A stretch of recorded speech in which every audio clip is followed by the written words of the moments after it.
देशभरात 76व्या प्रजासत्ताक दिनाचा उत्साह। मुंबईतील शिवाजी पार्कात मुख्यमंत्री राज्यपालांच्या उपस्थितीत राष्ट्रध्वजवंदन आणि संचलन कार्यक्रम, तर विधान भवनातही झेंडावंदन केलं जाणार।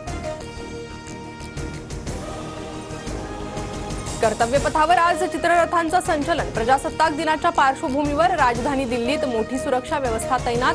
पथसंचलनात यंदा महाराष्ट्राचा चित्ररथ नसणार।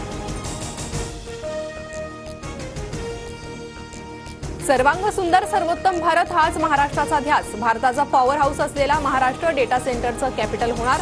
प्रजासत्ताक दिनाच्या शुभेच्छा देत मुख्यमंत्री फडणवीसांकडून विश्वास व्यक्त। वाल्मिक कराडला बीड जिल्हा रुग्णालयातून डिस्चार्ज। 2 दिवसांच्या उपचारानंतर कराडची जिल्हा कारागृहात रवानगी। अभिनेत्री ममता कुलकर्णी महामंडलेश्वर होण्यावरून वाद। ममता कुलकर्णीच्या किन्नर आखाडा दीक्षेला हिमांगी सखी यांचा विरोध। लक्ष्मीनारायण त्रिपाठींकडून मात्र ममता कुलकर्णीच्या दीक्षेचं समर्थन।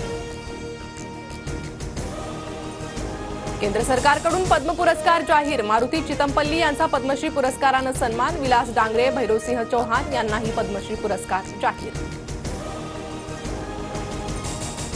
माजी मुख्यमंत्री मनोहर जोशींना मरणोत्तर पद्मभूषण पुरस्कार जाहीर। प्रजासत्ताक दिनाच्या पूर्वसंध्येला पुरस्कारांची घोषणा।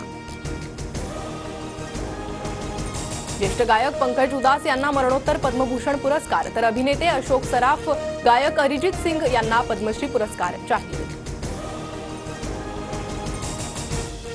कोस्टल रोड उद्यापासून पूर्ण क्षमतेनं मुंबईकरांसाठी खुला होणार। प्रजासत्ताक दिनाच्या पार्श्वभूमीवर आज कोस्टल रोडचं मुख्यमंत्र्यांच्या हस्ते लोकार्पण। मरीन ड्राईव्ह ते वांद्रे अंतर केवळ 15 मिनिटात पार करता येणार। पुणे मेट्रो सेवेच्या वेळेत वाढ। रात्री 11 वाजेपर्यंत पुण्यात मेट्रो धावणार। प्रवाशांचा वाढता प्रतिसाद पाहता मेट्रो सेवा 1 तास वाढवली। पुणेकरांना 6 ते 11 वाजेपर्यंत मेट्रो प्रवास करता येणार।